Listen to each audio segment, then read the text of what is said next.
అందరికీ నమస్కారం. సుందరయ్య విజ్ఞాన కేంద్రం ఈరోజు ఏర్పాటు చేస్తున్నటువంటి సెమినార్లో అంశం ఇటీవల డిస్కామ్లు, తెలంగాణ స్టేట్కి సంబంధించిన డిస్కామ్లు ఎలక్ట్రిసిటీ టారిఫ్ పెంచాలని చెప్పేసి ఈఆర్సీ ముందు రిక్విజిషన్ పెట్టుకున్నాయి. ఈఆర్సీ ఒక నిర్ణయం తీసుకోవాల్సి ఉంది. ఇప్పటికే ఎలక్ట్రిసిటీ ఛార్జెస్ చాలా భారంగా ఉన్నాయి. వేలల్లో ఒక మిడిల్ ఫ్యామిలీ కూడా, middle class family, lower middle class family కూడా వేలల్లో నెలకి బిల్లులు పే చేయాల్సిన స్థితి ఏర్పడింది. ఇప్పుడు దానికి మించి మళ్ళీ ₹1 యూనిట్కు యాడ్ చేస్తామంటున్నారు. కేంద్ర ప్రభుత్వం ఏమో ఎటువంటి క్రాస్ సబ్సిడీస్ అనేటువంటివి లేకుండా అందరి దగ్గర పూర్తిగా వసూలు చేయాలి అని చెప్పేసి కేంద్ర ప్రభుత్వం చెప్తుంది. అదేవిధంగా వ్యవసాయానికి కూడా ఉచిత కరెంటు, ఈ ఉచితం అనేటువంటి మాట ఉండకూడదు అనేది కూడా చెప్తుంది. ఈ పరిస్థితుల్లో ప్రజల మీద ఈ ఛార్జీల భారం వేయటమేనా, వేయకుండా ప్రత్యామ్నాయమైనటువంటి మార్గం ఏదైనా ఉందా అనేటువంటి అంశాన్ని చర్చించడానికే ఈ వెబినార్ను ఏర్పాటు చేశాం. ఇందులో శ్రీకుమార్ గారు, వారు ప్రయాస్ ఎనర్జీ గ్రూప్లో పనిచేస్తున్నారు, విద్యుత్ రంగ నిపుణులు వారు. తర్వాత వేణుగోపాలరావు గారు, వేణుగోపాలరావు గారు విద్యుత్ రంగం మీద రెగ్యులర్గా ఈఆర్సీ ముందు హాజరై వాదనలు వినిపిస్తుంటారు. ఆయన ఇదివరకు ప్రజాశక్తిలో విలేకరి కూడా. ఆయన స్పెషలైజేషను విద్యుత్ రంగం. ఆ విధంగా విద్యుత్ రంగం గురించి సంపూర్ణ అవగాహనతో విశ్లేషణ చేయగలిగినటువంటి వారు వీరిద్దరూ మాట్లాడతారు. మాట్లాడిన తర్వాత మీకేమైనా ప్రశ్నలు ఉంటే, చూస్తున్నటువంటి వాళ్ళకి ప్రశ్నలు ఉంటే కామెంట్ సెక్షన్లో మీ ప్రశ్న నమోదు చేస్తే వాటికి కూడా సమాధానాలు చెప్తారు. ఇప్పుడు నేను శ్రీకుమార్ గారిని మాట్లాడాల్సిందిగా కోరుతున్నాను. అందరికీ నమస్కారం.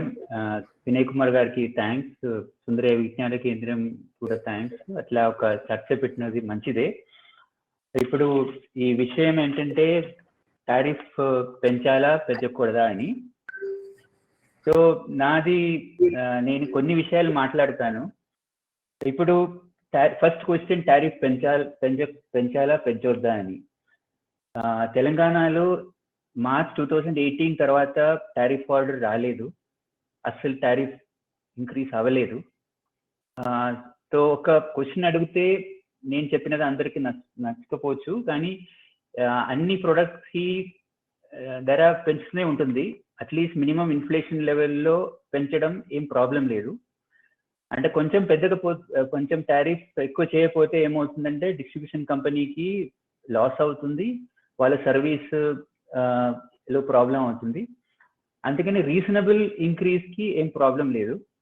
కానీ ఇప్పుడు తెలంగాణలో ప్రాబ్లం ఏంటంటే వాళ్ళ టారిఫ్ ఇంక్రీజ్ ప్రపోజల్లో కొన్ని ప్రాబ్లమ్స్ ఉంది. అది ఎలా ఉందని నేను ఫస్ట్ అది చెప్తాను. టారిఫ్ ఇంక్రీజ్ వాళ్ళ ప్రపోజల్ ఏం ప్రాబ్లం, వాళ్ళ ప్రపోజల్ ఇప్పుడే వచ్చారు, అందుకని నేను మొత్తం డీటెయిల్గా స్టడీ చేయలేదు. నేను ఎక్కువ ఈ డొమెస్టిక్ కన్స్యూమర్ కేటగిరీ మీద కొంచెం వాళ్ళ డేటా యూజ్ చేసి కొంచెం చూశాను. నేను డొమెస్టిక్లో మెయిన్లీ 3 గ్రూప్స్ ఉన్నాయి. 0 to 100 units per month, 100 to 200 units per month, greater than 200 units per month, అట్లా 3 ఉన్నాయి. ఇందులో మొత్తం తెలంగాణలో అరౌండ్ 1.15 crore డొమెస్టిక్ కన్స్యూమర్స్లో ఆల్మోస్ట్ 2/3, నియర్లీ 62% ఆ ఫస్ట్ 0 to 100 స్లాబ్లు ఉంది. అందుకనే వాళ్ళే ముఖ్యం. అంటే ఒక lower middle class, almost middle class family మొత్తం 0 to 100 యూనిట్స్లో అంటే చాలు. 100కి ఎక్కువ ఉంటే ఫ్రిడ్జ్ ఉంటుంది, 200కి ఎక్కువ ఉంటే ఏసీ ఉండాలి. సో 0 to 100కి నేను కొంచెం చూశాను. వాళ్ళ ఆల్మోస్ట్ టోటల్ నంబర్స్లో ఆల్మోస్ట్ 2/3 నంబర్స్ 0 to 100 స్లాబ్స్లో వాళ్ళు ఉన్నారు. వాళ్ళ యావరేజ్ కన్సంప్షన్ ఈ మొత్తం 2 డిస్కౌంట్ కలిసి చూస్తే ఆల్మోస్ట్ పర్ మంత్ వాళ్ళ కన్సంప్షన్ అరౌండ్ 46 యూనిట్స్ ఉంది. ఇప్పుడు టారిఫ్ ప్రపోజల్ చెప్పేదంటే వాళ్ళు యాక్చువల్లీ పర్ ఎనర్జీ టారిఫ్ లో మూడు నాలుగు పార్ట్స్ ఉన్నాయి. ఫస్ట్ ఎనర్జీ ఛార్జ్, తర్వాత చాలా ఫిక్స్డ్ ఛార్జెస్ ఉంటుంది, మనం వాడితే వాడపోతే కూడా ఆ ఛార్జ్ ఉంటుంది. Energy charge ₹1.45 from source 0 to 50 units and 51 to 100 units ₹2.06, ₹2.60. ఇప్పుడు వాళ్ళ టారిఫ్ ప్రపోజల్ ఏంటంటే అన్ని ఈ డొమెస్టిక్ టారిఫ్ లో ఏదైనా స్లాబ్ ఉండొచ్చు 50 పైసా పెంచాలని. అప్పుడు ₹1.45 ₹1.95 అవుతుంది, 2.6 3.9 అవుతుంది. ఇది ఎనర్జీ ఛార్జ్ పెంచడం. తర్వాత ఫిక్స్ ఛార్జ్ లో 3 కాంపోనెంట్స్ ఉన్నాయి. డిమాండ్ ఛార్జ్, కస్టమర్ ఛార్జ్, తర్వాత ఒక మినిమం ఛార్జ్ ఉంది. మినిమం ఛార్జ్ అంటే మనం ఏం వాడకపోతే కూడా ఛార్జ్ ఉంటుంది, అది వదిలేయచ్చు. 2 కాంపోనెంట్స్ ఉంటాయి అనుకోండి, డిమాండ్ ఛార్జ్, కస్టమర్ ఛార్జ్. ఇప్పుడు వరకు డొమెస్టిక్ సెగ్మెంట్ లో డిమాండ్ ఛార్జ్ లేదు. ఇప్పుడు ఈ ప్రపోజల్ వాళ్ళు చెప్పినది ₹15 per kilowatt per month. Customer charge ₹30 ఉండేది, వాళ్ళు ₹70 చేస్తున్నారు. ఈ 46 యూనిట్స్ పర్ మంత్ ఒక యావరేజ్ కన్సంప్షన్ మనం తీసుకుని క్యాలిక్యులేట్ చేస్తే ఈ ఒక family monthly electricity bill almost 75 to 80% ఎక్కువ అవుతుంది.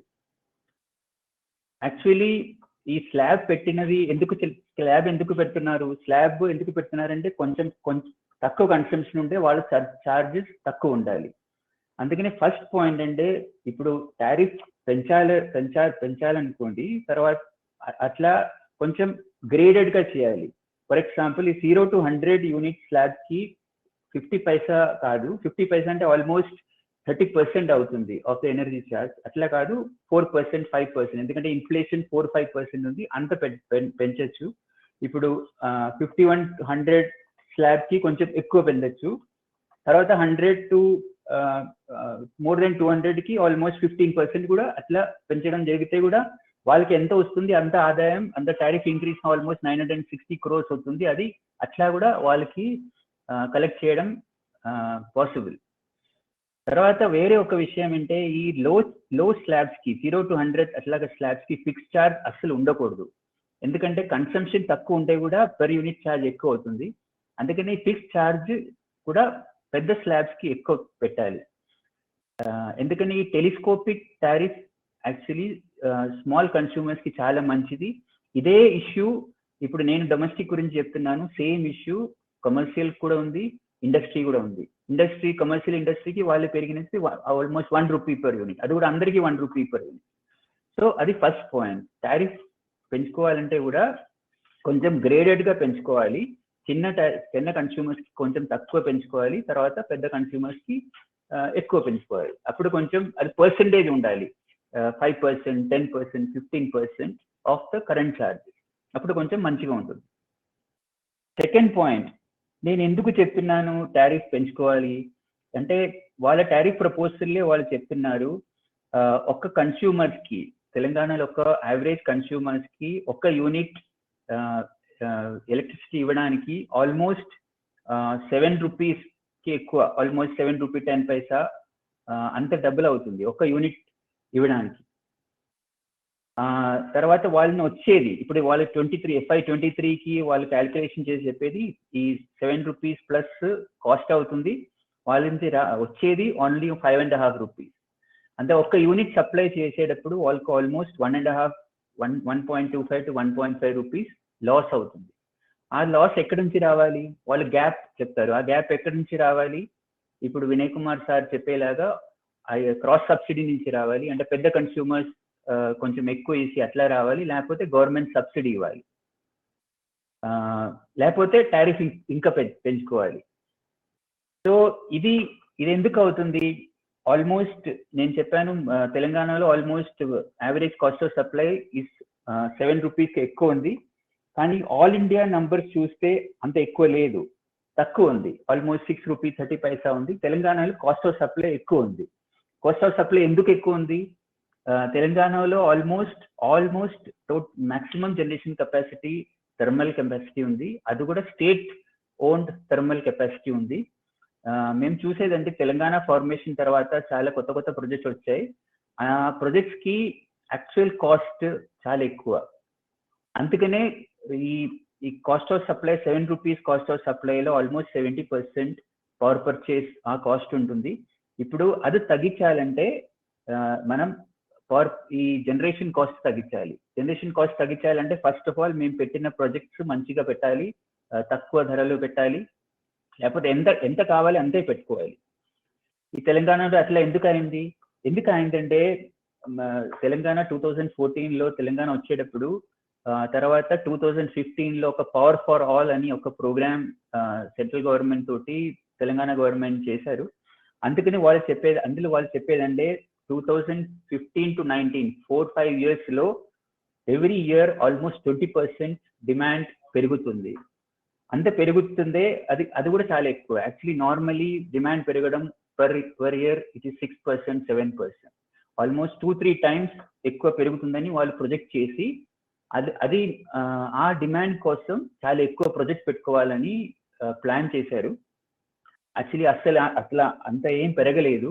యాక్చువల్ గ్రోత్ కూడా ఆల్మోస్ట్ 8-9% అయింది. కానీ అప్పుడు ప్లాన్ చేసిన ప్రాజెక్ట్ కూడా మొత్తం అంటే కమిషన్ అవ్వలేదు. యాక్చువల్లీ భద్రాద్రి, యాదాద్రి అదన్నీ 2019లో రావాలి. ఇప్పుడు కూడా భద్రాద్రి ఆల్మోస్ట్ వచ్చేసింది, యాదాద్రి రాలేదు, 2023లో వచ్చేస్తుంది. ప్రాజెక్ట్ కూడా డిలే అయింది. ఫస్ట్ ఆఫ్ ఆల్ అంత అంబిషియస్ ప్రొజెక్షన్ కరెక్ట్ కాదు. అంబిషియస్ ప్రొజెక్షన్ కోసం ఇంత పెద్ద ప్రాజెక్ట్ పెట్టడం కూడా కరెక్ట్ కాదు. తర్వాత ప్రాజెక్ట్ డిలే అయితే ప్రాజెక్ట్ కాస్ట్ పెరుగుతుంది. ఈ ఒక జనరేషన్ టారిఫ్ లో కూడా 2 parts ఉంది. ఒక ఫిక్స్ కాస్ట్ ఉంటుంది, ఒక వేరియబుల్ కాస్ట్ ఉంది. ఫిక్స్ కాస్ట్ ఎందుకు పెరుగుతుంది అంటే main reason project delay 36 months 48 months అలా డిలే అవుతే ఫిక్స్ కాస్ట్ పెరుగుతుంది. అది మన తెలంగాణ జెన్కో థర్మల్ ప్రాజెక్ట్స్ లో ఆ ప్రాబ్లం ఉంది. అది కొంచెం కంట్రోల్ చేయాలి. ఈ విషయం మీద వేణుగోపాలరావు గారికి ఎక్కువ తెలుసు, షూర్లీ ఆయన మాట్లాడతారు. సో ఈ గ్యాప్ తగ్గడానికి టారిఫ్ పెంచుకోవాలి, లేకపోతే సబ్సిడీ ఇవ్వాలి. క్రాస్ సబ్సిడీ సార్ చెప్పేలాగా క్రాస్ సబ్సిడీ తగ్గుతూనే ఉంటుంది. ఎందుకు తగ్గుతుంది? ఒకటి సెంట్రల్ గవర్నమెంట్ డైరెక్ట్ అంటే పాలసీలో చెప్పారు క్రాస్ సబ్సిడీ తగ్గించాలని, అంటే ఒక గైడెన్స్ లాగా చెప్పారు. తర్వాత ఇక్కడ వేరే ఒక విషయం అంటే ఏం పాలసీ లేకుండా కూడా ఏమవుతుందంటే, నేను చెప్పాను కదా ఇప్పుడు average cost of supply 7 rupees ఎక్కువ ఉంది. కానీ యావరేజ్ టారిఫ్ తెలంగాణలో కమర్షియల్ టారిఫ్ ఆల్మోస్ట్ 10 రూపీస్ ఉంది. ఇండస్ట్రీ టారిఫ్ ఆల్మోస్ట్ 8 రూపీస్, అప్పుడెప్పుడు 9 రూపీస్ కూడా ఉంది. ఇప్పుడు వాళ్ళు ఏం చేస్తారు, ఇంత కాస్ట్లీ పవర్ కొనకుండా వాళ్ళు మార్కెట్లో లేకపోతే ఓన్ సోలార్ పవర్ ప్రాజెక్ట్ పెట్టి వాళ్ళు అది వాడతారు. అందుకని డిస్కామ్ నుంచి వాళ్ళు వెళ్ళిపోతారు. వాళ్ళే క్రాస్ సబ్సిడైజింగ్ కన్స్యూమర్ వెళ్ళిపోతే ఏమవుతుంది, డిస్కామ్ రెవెన్యూ తగ్గుతుంది, క్రాస్ సబ్సిడీ తగ్గుతుంది. తెలంగాణలో ఇప్పుడు వాళ్ళు పిఎఫ్ఏలు చెప్పేదంటే almost industry growth will be almost around 15 to 16% అని చెప్పారు. కానీ 15 to 16% ఏం అవ్వలేదు. Actually industry growth was only around 2-3%. Growth అయినది అగ్రికల్చర్ లో, అది కూడా ఎల్టీ అగ్రికల్చర్ లో, లిఫ్ట్ ఇరిగేషన్ లో. వాళ్ళ టారిఫ్ ఎక్కువ లేదు, అందుకనే రెవెన్యూ కూడా తగ్గుతుంది. అదే లిఫ్ట్ ఇరిగేషన్ చేయడం, అగ్రికల్చర్ కి పవర్ ఇవ్వడం కరెక్టే, కానీ అప్పుడు రెవెన్యూ తగ్గుతుంది. అందుకనే ఎక్కువ టారిఫ్ పెంచుకోవడానికి చాయిస్ కూడా లేదు. అందుకనే టారిఫ్ పెంచుకుంటూ ఉండాలంటే ఓన్లీ వన్ సొల్యూషన్, కాస్ట్ తగ్గించాలి. ఇది ఎందుకయింది? ఒకటి నేను చెప్పాను. మూడో point, first of all planning లో ప్రాబ్లం జరిగింది. సెకండ్లీ తెలంగాణ స్టేట్ కూడా ఇప్పుడు 2 డిస్ట్రిబ్యూషన్ కంపెనీస్ ఉన్నాయి. 2 కూడా స్టేట్ డిస్ట్రిబ్యూషన్ కంపెనీసే, state owned, state managed. Regulatory commission కూడా స్టేట్ లో ఉన్నారు. వాళ్ళ ఫంక్షనింగ్ సరిగా జరగలేదు. ఇప్పుడు చూడండి, మార్చ్ 2018 తర్వాత టారిఫ్ ఆర్డరే రాలేదు. రెగ్యులేటరీ కమిషన్ నవంబర్ 2014లో 3 మెంబర్స్ ఫుల్ కమిషన్ అపాయింట్ అయ్యారు. విత్ ఇన్ 2 years ఆగస్ట్ లోనే ఒక టెక్నికల్ మెంబర్ రిటైర్ అయిపోయారు. Financial member within 3-4 years April 18లో రిటైర్ అయ్యారు. చైర్మన్ జనవరి 19లో. తర్వాత జనవరి 19 తర్వాత అక్టోబర్ వరకు రెగ్యులేటరీ కమిషనే లేదు స్టేట్ లో. ఈ రెగ్యులేటరీ కమిషన్ ఎందుకు ఇంపార్టెంట్ అంటే, ఇప్పుడు ఇంత ఈ ఏఆర్ఆర్ టారిఫ్ పిటిషన్ అన్ని చూసి ఆర్డర్ ఇవ్వడం అది కమిషన్ పని. అసలు కమిషన్ లేకపోతే ఏమవుతుందంటే, ఇప్పుడు ఈ power purchase agreement, thermal project agreement అదన్నీ చూసి పబ్లిక్ హియరింగ్ పెట్టడం అదన్నీ కమిషన్ వాళ్ళ జాబ్ అవుతుంది. తర్వాత ఎలా ప్లానింగ్ ఫస్ట్ 2015 ప్లాన్ సరిగా పోతే ఒక మంచి రివైజ్ ప్లాన్ పెట్టడం కూడా రెగ్యులేటరీ కమిషన్ పని. అదేం ఈ స్టేట్ లో జరగలేదు. అది ఒక failure from state government first. Second, ఇప్పుడు డిస్ట్రిబ్యూషన్ కంపెనీ ఎందుకు లాస్ లో జరుగుతున్నాయి? చాలా రీజన్స్ ఉన్నాయి. ఒకటి, వాళ్ళ కాస్ట్ ఆఫ్ సప్లై ఎక్కువ ఉంది, రెవెన్యూ తక్కువ ఉంది. తర్వాత వాళ్ళ టారిఫ్ పెట్టినా కూడా అందరూ ఆ బిల్ పే చేయట్లేదు, అరేస్ ఉంటుంది. ఆల్మోస్ట్ అరౌండ్ 14,000-15,000 అరేస్ ఉంది. From home lot of arrays from state institutions like public water works, lift irrigation projects, వాళ్ళ అరేస్ కూడా చాలా ఎక్కువ ఉంది. ఇప్పుడు ఈ పెటిషన్ లో, ఈ టారిఫ్ పెటిషన్ లో వాళ్ళు చెప్పేదంటే అట్లా ఇన్స్టిట్యూషన్స్ కి ప్రీపెయిడ్ మీటర్ పెడతారని, అంటే బిల్ పే చేయకపోతే అది కట్ అయిపోతుంది. అదేం సొల్యూషన్ కాదు. ఇప్పుడు స్ట్రీట్ లైటింగ్ లేకపోతే వాటర్ వర్క్, లిఫ్ట్ ఇరిగేషన్ అది కట్ చేయడం కూడా కరెక్ట్ కాదు, ఎందుకంటే అవన్నీ పబ్లిక్ సర్వీస్. అందుకని వాళ్ళు సరిగా పే చేయకపోతే డిస్ట్రిబ్యూషన్ కంపెనీకి లాస్ అవుతుంది, ఎందుకంటే ఆ డబ్బులు వాళ్ళకి బోరో చేయాలి, ఆ డబ్బులు లేకుంటే జనరేటర్స్ కి పే చేయాలి. అందుకని ఎక్కడైనా బయట నుంచి ఎక్స్టర్నల్ సోర్స్ నుంచి బోరో చేయాలి, అది ఇంట్రెస్ట్ ఉంటుంది. Second point. మూడో పాయింట్ అంటే ఈ రెగ్యులేటరీ కమిషన్ ఉన్న టైంలో ఈ డిస్ట్రిబ్యూషన్ కంపెనీస్ టారిఫ్ పెటిషన్ 2018 తర్వాత అసలు కమిషన్ కి, రెగ్యులేటరీ కమిషన్ కి టారిఫ్ పెటిషన్స్, ఏఆర్ఆర్ పెటిషన్స్ అసలు సబ్మిటే చేయలేదు. అందుకనే ఏమవుతుందంటే మొత్తం టారిఫ్ కూడా సేమ్, అప్పటి నుంచి ఇప్పటి వరకు సేమ్ ఉంటుంది. ఎక్స్పెన్సెస్ కూడా ఎవరు చెక్ చేయలేదు. ఇప్పుడు అదన్నీ డిస్ట్రిబ్యూషన్ కంపెనీ ఎక్కువ స్పెండ్ చేస్తే అది ట్రూ అప్ చేసి ఇవ్వాలి. ఆ టైం వరకు వాళ్ళకు ఇంట్రెస్ట్ పే చేయాలి. ఈ ఇండిసిప్లిన్ కూడా డిస్ట్రిబ్యూషన్ కంపెనీ సైడ్ నుంచి, తర్వాత స్టేట్ రెగ్యులేటరీ కమిషన్ సైడ్ నుంచి, గవర్నమెంట్ సైడ్ నుంచి ఉంటుంది. అంటే ఏదేదో పాయింట్ చెప్పి ఎలక్షన్ ఉంటుంది, ఆ ఎలక్షన్ ఉంది, ఈ ఎలక్షన్ ఉందని పోస్ట్పోనే అయిపోయింది. కానీ ఎలక్షన్ అన్ని స్టేట్స్ లో జరుగుతున్నాయి. మన నైబరింగ్ స్టేట్ ఆంధ్రప్రదేశ్ లో కూడా ఎలక్షన్ జరుగుతుంది. కానీ ఆవిడ రెగ్యులర్ గా టారిఫ్ పెటిషన్, ఏఆర్ఆర్ పెటిషన్ అన్ని చేసి టారిఫ్ ఆర్డర్ కూడా వచ్చేసింది.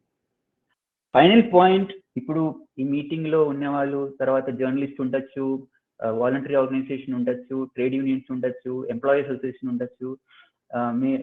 మేము చేసేది అంటే ఇప్పుడు ఫస్ట్ ఆఫ్టర్ లాంగ్ టైం ఈ టారిఫ్ పెటిషన్ వచ్చింది, ఏఆర్ఆర్ పెటిషన్ వచ్చింది, అది కొంచెం స్టడీ చేసి అందరూ కమిషన్ కి సజెషన్స్ ఇవ్వాలి.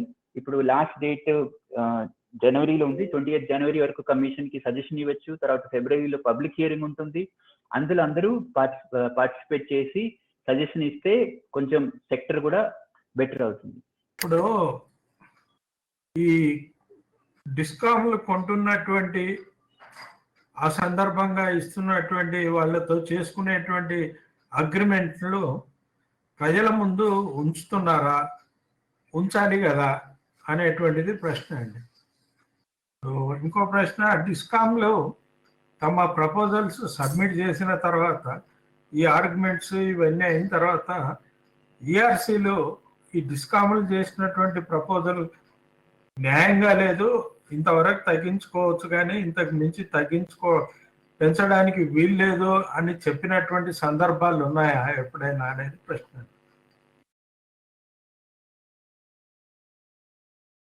రెండోది, బోత్ క్వశ్చన్స్ నేను ఆన్సర్ చేస్తాను. ఫస్ట్ పీపీఏ అప్రూవల్ గురించి. అంటే ఇప్పుడు జనరేషన్ ప్రాజెక్ట్స్ 2 టైప్స్ ఉందండి. ఒకటి కాంపిటేటివ్ బిడ్ ప్రాజెక్ట్స్ ఉంటుంది, లేకపోతే మెమోరాండమ్ ఆఫ్ అండర్స్టాండింగ్ బేస్ గా ఉంటుంది. తెలంగాణలో ఈ థర్మల్ ప్రాజెక్ట్స్ మొత్తం ఎంఓయూ బేస్ ప్రాజెక్ట్స్ అండి, అంటే టిఎస్ జెన్కో నుంచి. యాక్చువల్లీ ఆ ప్రాజెక్ట్స్ కి పీపీఏ పబ్లిక్ హియరింగ్ ఉండాలని రెగ్యులేషన్ ఉంది. కాంపిటేటివ్ బిడ్డింగ్ అంటే గైడ్ లైన్స్ ఉంది, ఆ గైడ్ లైన్స్ చేసి కమిషన్ పవర్ ఓన్లీ అప్రూవల్, అంటే అడాప్షన్ ఆఫ్ ద టారిఫ్ అంతే. కానీ ఎంఓయూ ప్రాజెక్ట్ అంటే యాక్చువల్లీ పీపీఏ మీద చర్చ ఉండాలి. కానీ ఏమవుతుందంటే వేణుగోపాలరావు గారు చెప్పేలాగా లాస్ట్ మినిట్ లో అప్రూవల్ వస్తుంది, అప్పుడు ప్రాజెక్ట్ ఆల్మోస్ట్ అయిపోయినట్టే. ఇప్పుడు యాదాద్రి పవర్ ప్రాజెక్ట్ 2023లో వస్తుంది, కానీ ఆ పీపీఏ ఇప్పుడు కూడా పబ్లిక్ హియరింగ్ కి రాలేదు. అందుకనే ఈ థర్మల్ కెపాసిటీ అడిషన్ లో పీపీఏ కాకుండా లోడ్ ఫోర్కాస్ట్, రిసోర్స్ ప్లాన్, అది పబ్లిక్ హియరింగ్ జరగాలి. 5 years ప్లాన్ వాళ్ళు పెట్టి ఆ ప్లాన్ మీద పబ్లిక్ హియరింగ్ ఉండాలి. ఎప్పుడు ఏం ప్రాజెక్ట్ రావాలి, ఎంత కెపాసిటీ రావాలి, ఎంత పీక్ లోడ్ కోసం ఎంత కావాలి, బేస్ లోడ్ కోసం ఎంత కావాలని ఆ ప్లాన్ లో పబ్లిక్ హియరింగ్ జరిగితే అప్పుడు ఆ ప్లాన్ విధానంగా కెపాసిటీ అడిషన్ ఉండాలి. అది తెలంగాణలో జరగట్లేదు. యాక్చువల్లీ మోస్ట్ స్టేట్ లో జరగట్లేదు. అందుకని మేము రిపోర్ట్ కూడా చేశాను. మొత్తం వేరే స్టేట్లు కూడా ఎక్సెస్ కెపాసిటీ అడిషన్ అయిపోతుంది. అన్ని వెరీ లో పవర్ ఫ్యాక్టర్ లో జనరేషన్ అవుతుంది. 58% లో జనరేషన్ అవుతుంది థర్మల్ కెపాసిటీ. రెండవది, ఇప్పుడు టారిఫ్ లో రెగ్యులేటరీ కమిషన్ ఏం చేయొచ్చు? ఇప్పుడు వేణుగోపాలరావు గారు చెప్పేలాగా సబ్సిడీ ఎక్కువ వస్తే కమిషన్ కి టారిఫ్ మీద కొంచెం తగ్గించడం అన్ని చేయొచ్చు. లేకపోతే నేను చెప్పేలాగా ఈ tariff total tariff increase 7,000 crore ఉండాలి. అది ఎలా డిస్ట్రిబ్యూట్ చేయాలి అది కమిషన్ కూడా కొంచెం చేయొచ్చు. ఇప్పుడు నేను ఒక క్యాల్కులేషన్ కూడా చేశాను. ఈ డొమెస్టిక్ టారిఫ్ లో అందరికి 50 పైసా పెంచకుండా లో స్లాబ్స్ కి 5%, తర్వాత 10%, 12% పెడితే కూడా వాళ్ళకి వచ్చిన ఎక్సెస్ ఇన్కమ్ ఈ డొమెస్టిక్ సెగ్మెంట్ లో ఇట్స్ అరౌండ్ 960 crores. అది రావచ్చు. ఆ ప్రాసెస్ ఆ ప్రొసీజర్ కూడా రెగ్యులేటరీ కమిషన్ చేయొచ్చు. అప్పుడు మొత్తం టారిఫ్ రివిజన్ ఇన్కమ్ ఏం మార్పు ఉండదు, కానీ డిస్ట్రిబ్యూషన్ లో మార్పు ఉండొచ్చు. ఆ టారిఫ్ కండిషన్స్ లో కమిషన్ కి కొంచెం చేయడానికి అధికారం ఉంది. Thanks. Thermal units under utilization లో ఉంచి ఈ రెన్యూవబుల్ యూనిట్స్ నుంచి ఎక్కువ ధరకు కొంటుంది ప్రభుత్వం అని, అంటే డిస్కామ్లు కొంటున్నాయని చెప్పేసి చెప్పారు. అవి ఏమన్నా లెక్క ఉందా? ఎంత నష్టం జరుగుతుంది వాటి వల్ల అనేది ఒక ప్రశ్న వచ్చిందండి. 7 years లో ఎలాంటి నిర్ణయాలు ఇవాళ ఈ సంక్షోభానికి కారణం? అంటే ఈ పెరుగుదలకి ఈ ప్రపోజల్స్ కు గతంలో చేసినటువంటి ఎలాంటి నిర్ణయాలు కారణం అనేది ప్రశ్న అండి. ఇప్పుడు ఈ డిస్కామ్ లో రూఫ్ టాప్ ఎనర్జీకి పేమెంట్ చేసేటువంటి పేమెంట్ అంటే యూనిట్ కి ఎంత అనేది పేమెంట్ చేస్తారో దానికి ఈ పెద్ద పెద్ద కంపెనీల యొక్క సోలార్ పవర్ కి చెల్లించేదానికి మధ్య తేడా ఉంటుందా? ఉంటే ఎంత ఉంటుంది? ఆ రూఫ్ టాప్ ఎనర్జీకి తీసుకుంటుంది కదా మన వీళ్ళు ఎలక్ట్రిసిటీ బోర్డు వాళ్ళు తీసుకుంటారు కదా, తీసుకున్న దానికి ఎంత చెల్లిస్తారు? అదే విధంగా పెద్ద పెద్ద కంపెనీల నుంచి కూడా సోలార్ ఎనర్జీ తీసుకుంటారు. వాళ్ళకి ఏ ప్రాతిపదికన చెల్లిస్తారు, వీళ్ళకి ఏ ప్రాతిపదికన చెల్లిస్తారు? ఎంత తేడా ఉంటుంది వీటి మధ్య? అదే యాక్చువల్లీ రూఫ్ టాప్ అంటే మోస్ట్లీ సెల్ఫ్ యూజ్ కోసం ఉంటుందండి. ఇప్పుడు ఎక్కువ ఉంటే అది డిస్ట్రిబ్యూషన్ కంపెనీస్ వాళ్ళు తీసుకుంటారు. అందులో మేము చెప్పేదంటే బెస్ట్ ప్లాన్ రూఫ్ టాప్ కి నెట్ మీటరింగ్ అంటే మీకు ఎక్కువ అంటే జనరేషన్ ఉంటే అది మన టారిఫ్ లోనే అది డిస్ట్రిబ్యూషన్ కంపెనీ తీసుకుంటుంది. ఇప్పుడు మనం ఒక 100 units generation roof top 100 units generate చేసి అందులో మేము 60 యూనిట్స్ కన్స్యూమ్ చేస్తే 40 యూనిట్స్ వాళ్ళు తీసుకుంటారు. తర్వాత వేరే ఒక నెలకి మనం కొంచెం ఎక్కువ వాడితే అది సబ్ట్రాక్ట్ అవుతుంది. అంటే నెట్ మనం కన్సంప్షన్ కి వాళ్ళు బిల్ ఇస్తారు. అంటే మీనింగ్ ఏంటంటే మన టారిఫ్ స్లాబ్ కి వాళ్ళు కొంటున్న లెక్క. కానీ పెద్ద ప్రాజెక్టులో ఎలా ఉంటుందంటే అది ముందు అంటే ఆల్మోస్ట్ 5-6 years ముందు సెంట్రల్ ఎలక్ట్రిసిటీ రెగ్యులేటరీ కమిషన్ లేకపోతే మన స్టేట్ కమిషన్ కొంచెం టారిఫ్ ఫిక్స్ చేసేవాళ్ళు. సోలార్ కూడా ఫిక్స్ చేసేవాళ్ళు, బయోమాస్ కి, విండ్ కి. ఇప్పుడు ఆ సిచ్యువేషన్ లేదండి. Only for waste to energy అని కొన్ని ప్రాజెక్ట్స్ ఉంది, కానీ సోలార్ కి, విండ్ కి అన్ని కాంపిటేటివ్ బిడ్డింగ్ ఉండాలి. ఆ కాంపిటేటివ్ బిడ్డింగ్ లో ఎంత టారిఫ్ వస్తుంది ఆ టారిఫ్ లోనే వాళ్ళు కొనాలి. అప్పుడు ఏమైందంటే తెలంగాణలో ఫస్ట్ లో వచ్చిన పాత ప్రాజెక్ట్స్ కి టారిఫ్ కొంచెం ఎక్కువనే ఉంది, ఎందుకంటే సోలార్ టారిఫ్ తక్కువనే ఉంటుంది. అప్పుడు కొంచెం ఎక్కువ ఉంది, అందుకనే చాలా ప్రాజెక్ట్స్ ఫస్ట్ లో వచ్చాయి. అది ఆంధ్రాలోనే సేమ్ థింగ్, తెలంగాణలో కూడా అదే. అందుకని మన సోలార్ టారిఫ్ కొంచెం ఎక్కువనే ఉంది. తర్వాత వచ్చిన ఆంధ్రాలో కూడా విండ్ టారిఫ్ చాలా ఎక్కువ ఉంది. అంటే ఆ టారిఫ్ అన్ని కాంపిటేటివ్ బిడ్డింగ్ ముందు వచ్చింది.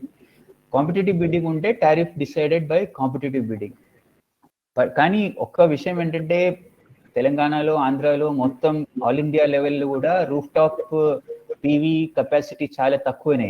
అంటే వాళ్ళు 40 GW టార్గెట్ పెట్టారు, కానీ ఆల్మోస్ట్ ఓన్లీ 7-8 GW ఎక్కువ పెట్టినది పెద్ద ప్రాజెక్టే. రూఫ్ టాప్ ఎంత కావాలి అంతే రావట్లేదు.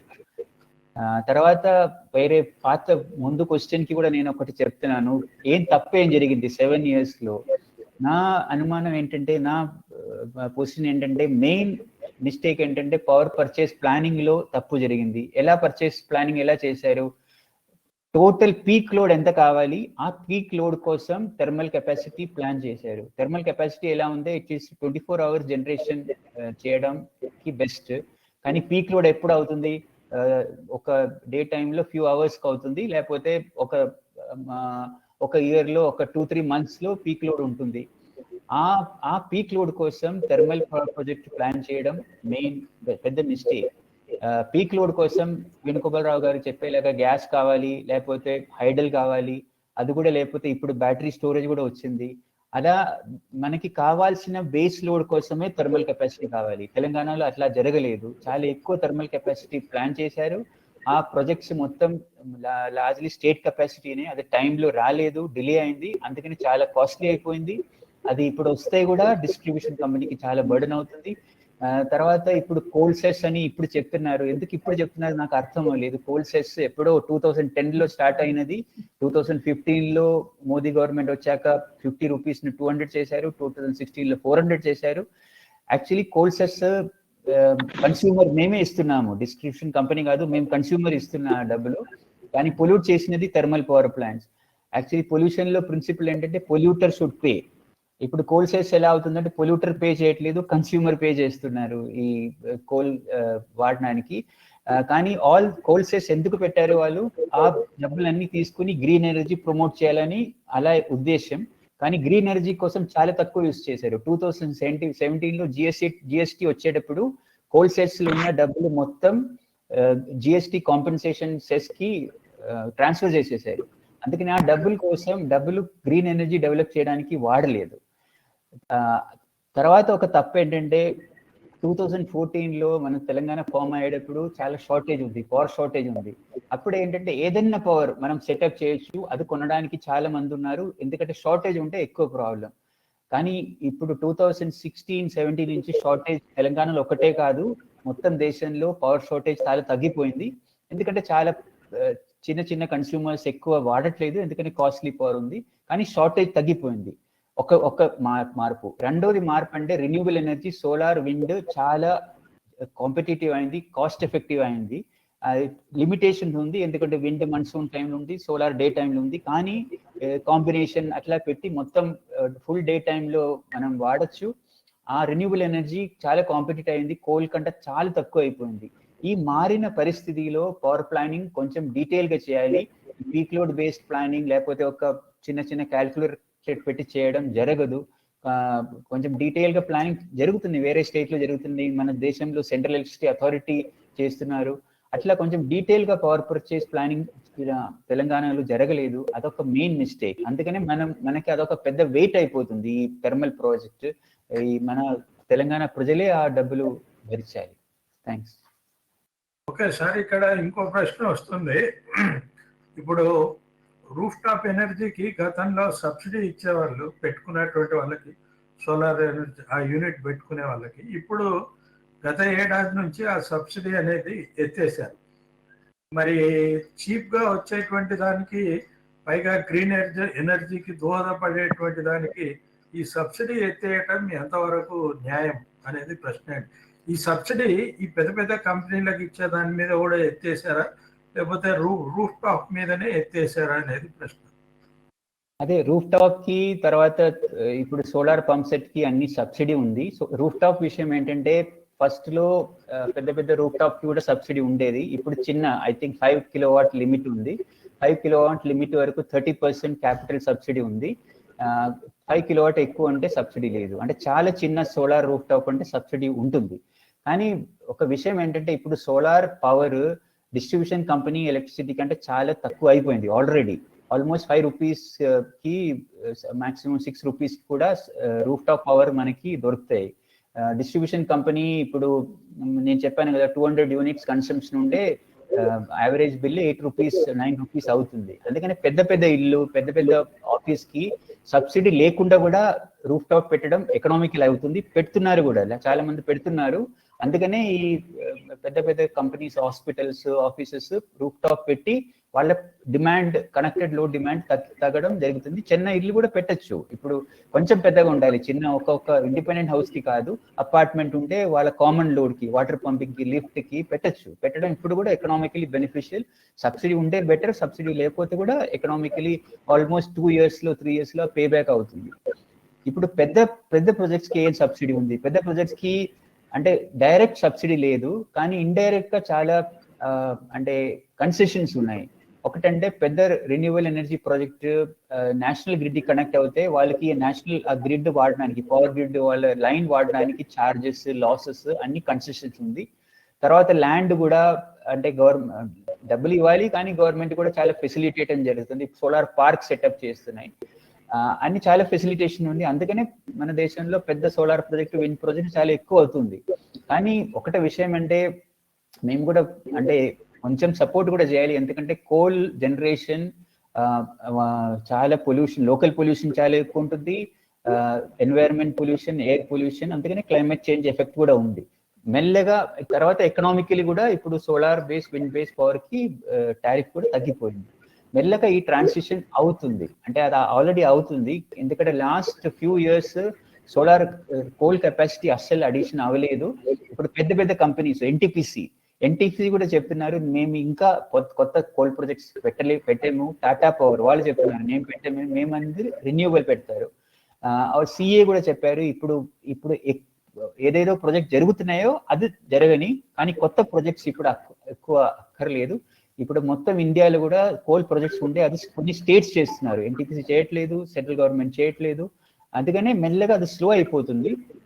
ఈ సోలార్ రెన్యూవబులే ఎక్కువ అవుతుంది. అది బ్యాలెన్స్ చేయడానికి గ్యాస్ కావాలి, హైడ్రల్ కావాలి, లేకపోతే బ్యాటరీ స్టోరేజ్ కావాలి.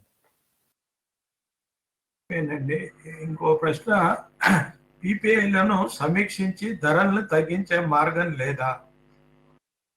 చెప్పండి శ్రీకుమార్. పీపీఐ చూసి ధరలు తగ్గించడం ఆల్మోస్ట్ ఎక్కడ చాలా తక్కువ జరిగిందండి. అంటే ఫస్ట్ లో వచ్చిన ప్రాజెక్ట్స్ లో, ఇప్పుడు ఎన్రాన్ తీసుకుంటే, లేకపోతే ఫస్ట్ గ్యాస్ ప్రాజెక్ట్స్ లో అది అయింది. ఎందుకంటే అప్పుడు చాలా కండిషన్స్ కూడా చాలా టోటలీ యాంటీ కన్స్యూమర్స్ ఉండేది. అప్పుడు అందరూ చెప్పి ఆ స్టేజ్ లో, ఈ పీపీఏ స్టేజ్ లోనే టారిఫ్ రిడక్షన్ కొంచెం జరిగింది. టారిఫ్ రిడక్షన్ ఒకటే కాదు, వేరే కండిషన్స్ కూడా తగ్గించడం జరిగింది. తర్వాత వచ్చిన ప్రాజెక్ట్ నేను చెప్పాను కదా, యాక్చువల్లీ ఎంఓయూ ప్రాజెక్ట్స్ కే ఈ పీపీఏ డిస్కషన్ అవుతుంది, కాంపిటేటివ్ బిడ్డింగ్ అది ఉండదు. కాంపిటేటివ్ బిడ్డింగ్ ఎప్పుడో స్టార్ట్ అయింది, కానీ ఏమైందంటే డిస్ట్రిబ్యూషన్ కంపెనీ ఏమేమి ప్రాజెక్ట్ పవర్ కొంటున్నారో అది మొత్తం కాంపిటేటివ్ బిడ్డింగ్ కొనాలని ఆల్రెడీ రూల్ ఉంది, కానీ ఎక్సెప్షన్ ఉంది. ఎక్సెప్షన్ ఏంటంటే అది స్టేట్ కంపెనీ అంటే కొంచెం ఎక్సెప్షన్ ఉంది. ఆ ఎక్సెప్షన్ యాక్చువల్లీ ఇప్పుడే అయిపోవాలి, కానీ అవ్వలేదు. అందుకనే ఆ రూట్ లో ఇప్పుడు కూడా జరుగుతున్నాయి. ఆ స్టేజ్లు కూడా అంటే మేజర్ గా రిడక్షన్ అసలు అవ్వలేదు. కండిషన్స్ లో కొంచెం మార్పు వచ్చింది, రిడక్షన్ అవ్వచ్చు, కానీ అది వేణుగోపాలరావు గారు చెప్పేలాగా ఆ ఫస్ట్ స్టేజ్ లో, ఇనిషియల్ స్టేజ్ లో అది రావాలి, డిస్కషన్ కి రావాలి. అడ్వాన్స్ స్టేజ్ లో వస్తే కష్టం. ఎందుకంటే ఇప్పుడు బీటీపీఎస్, వైటీపీఎస్ ప్రాజెక్ట్స్ చూస్తే క్యాపిటల్ కాస్టే చాలా ఎక్కువ అయిపోయింది. ప్రాజెక్ట్స్ ఆల్రెడీ జరుగుతున్నాయి, అప్పుడు మేము ఏం చేయడానికి లేదు. అది ఆ ఫస్ట్ స్టేజ్ లోనే డిలే ఎలా ఆపచ్చు అంటే అప్పుడే కొంచెం చూసి డిలే తక్కువ చేస్తే క్యాపిటల్ కాస్ట్ తగ్గుతుంది.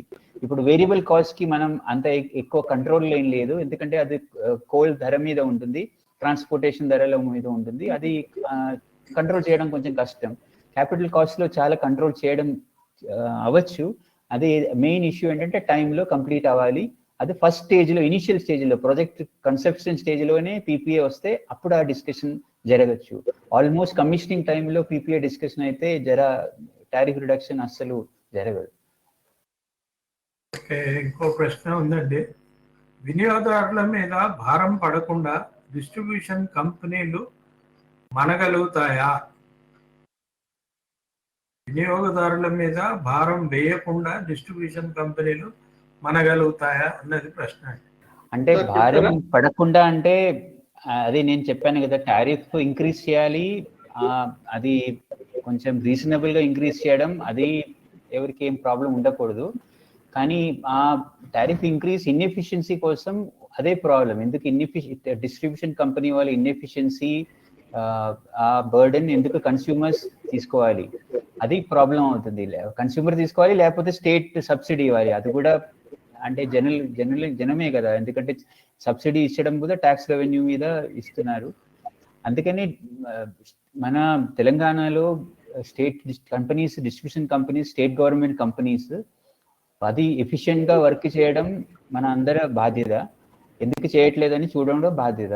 అది అది చేయకపోతే భారం కన్స్యూమర్ మీద పడుతుంది, అదొకటి. రెండవది ఏమవుతుందంటే ఏ కన్స్యూమర్ మీద ఎక్కువ పడుతుంది, అది కూడా ఉంది. పెద్ద పెద్ద కన్స్యూమర్స్ కి వేరే ఆప్షన్స్ ఉన్నాయి, వాళ్ళు మార్కెట్ లో వెళ్ళి కొనొచ్చు. డిస్ట్రిబ్యూషన్ కంపెనీస్ ఓన్లీ వైర్స్ వాడచ్చు, ప్రాజెక్ట్ పవర్ అస్సలు తీసుకోకర్లేదు. అది మార్కెట్లో దొరకకపోతే వాళ్ళు క్యాప్టివ్ పవర్ పెట్టచ్చు. అట్లా వేరే వాళ్ళకి రూట్ ఉంది. అట్లా ఇప్పుడు చిన్న ఊర్లో పవర్ కట్ ఉండే అక్కడ మనం యూపీఎస్ పెట్టచ్చు, ఇన్వర్టర్ పెట్టచ్చు. చిన్న చిన్న కన్స్యూమర్స్ కి అది జరగదు, జనరేటర్ కూడా పెట్టచ్చు. చిన్న కన్స్యూమర్స్ కి ఆ ఆప్షన్స్ లేదు. అందుకనే డిస్ట్రిబ్యూషన్ కంపెనీ వాళ్ళు లాస్లు పోతే ఎక్కువ భారం ఆర్డినరీ కన్స్యూమర్స్ కి. ఆర్డినరీ కన్స్యూమర్స్ అంటే సిటీలు ఉన్న చిన్న కన్స్యూమర్స్, చిన్న వర్క్ షాప్స్, ఊర్లో ఉన్న అగ్రికల్చరల్ కన్స్యూమర్స్ కి వాళ్ళకి ఎక్కువ భారం ఉంటుంది.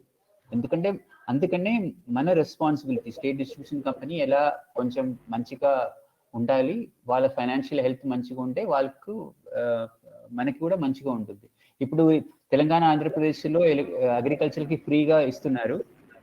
ఇప్పుడు ఫార్మర్స్ అజిటేషన్ తర్వాత ఆ ఫ్రీ పవర్ తీసుకోవడానికి ఎవరు మాట్లాడట్లేదు. అది ఉంటుంది, కంటిన్యూ అవుతుంది.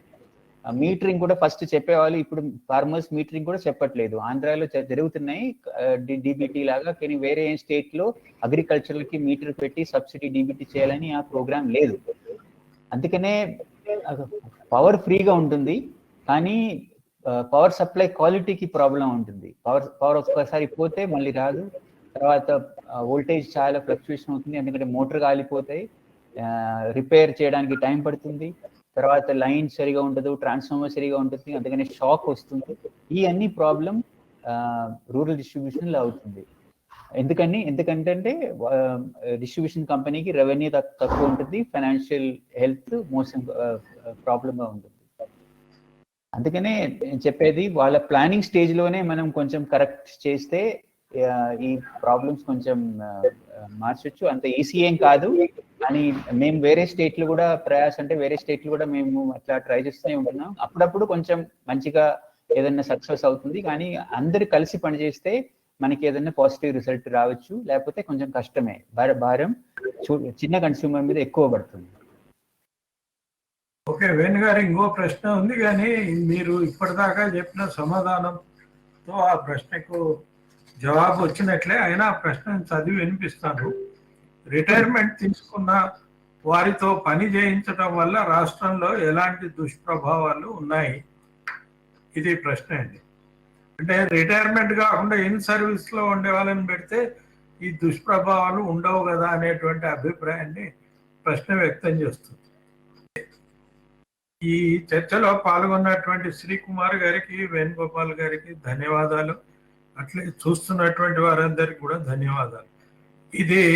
ఈ ప్రోగ్రామ్ను మీరు 2 రోజుల తర్వాత యూట్యూబ్ లో కూడా చూడవచ్చు. ఎస్వికే వెబినార్స్ అని కొడితే యూట్యూబ్ లో ఈ ప్రోగ్రాం కనపడుతుంది. సుందరయ్య విజ్ఞాన కేంద్రం ఫేస్బుక్ పేజ్ మీద కూడా ఈ కార్యక్రమాన్ని చూడవచ్చు. ఈ విషయాన్ని మీ మిత్రులకు తెలియజేయాలని కోరుతూ ఇద్దరికి మరోసారి ధన్యవాదాలు తెలియజేస్తూ ముగిస్తాం. Thank you sir.